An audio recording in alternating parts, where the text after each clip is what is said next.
And we should all just we are rolling now. we should all just go fishing for another month or two. Well, Steve, this is, of course, Steve Sherman with Welton, USA, and Welton has been very, very key and instrumental in the rental industry for years now. You're known for doing furniture and container shipments and such. What's the state of things now with the economy? I know it's a tough economy. Well, I think there's some interesting things going on in Asia. The vacuum. We have the background. Well, we were talking about getting back to the fact that you do most of your work in container. And the economy has been different, and container has suffered, I'm sure, a bit because of the economy, and just was wondering where we're going with all of this. Well, Carl, actually, it's not just affecting containers, but it's affecting the furniture business overall. There's some interesting things going on in Asia right now. It's been different from the past. What we're seeing is very severe inflation occurring in China and Malaysia. It's occurring at the cost level because of a number of factors. Number one, standard of living is increasing in Asia, particularly in China, and labor rates are skyrocketing.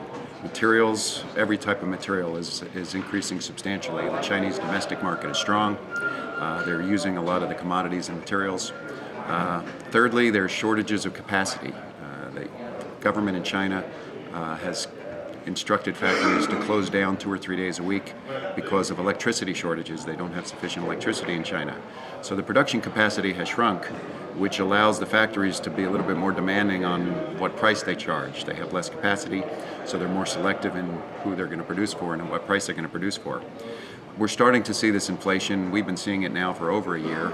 Most of the suppliers have been absorbing it, but it's getting to the point where it's really getting difficult to absorb anymore.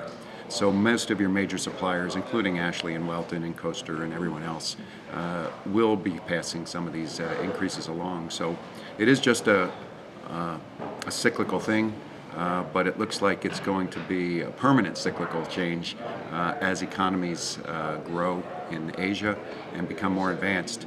I guess the upside to that is as the product costs go up for all, well, maybe the revenues will increase at the rental side. The consumer will be paying more, but if a product goes up $10 or $20, then it'll be $80 or $90 more revenue for our rental dealers.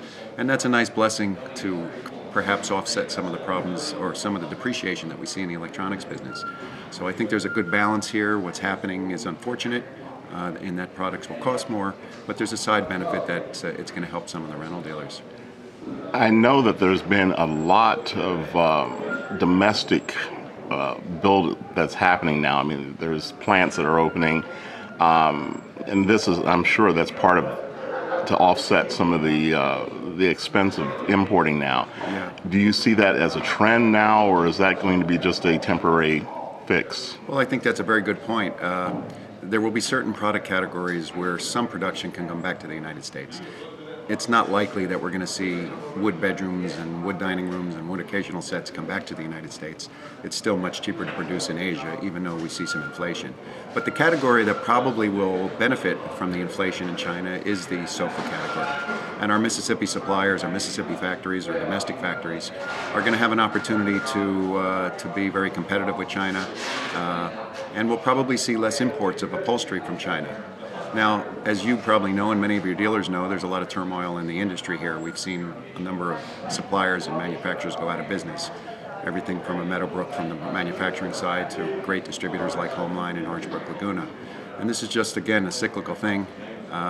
We'll see more people go away and maybe we'll see some more come back in, new ones.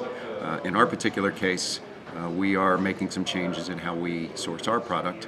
We'll be going into full-scale cut and sew assembly early next year because we think it's going to be difficult to continue to import sofas from China.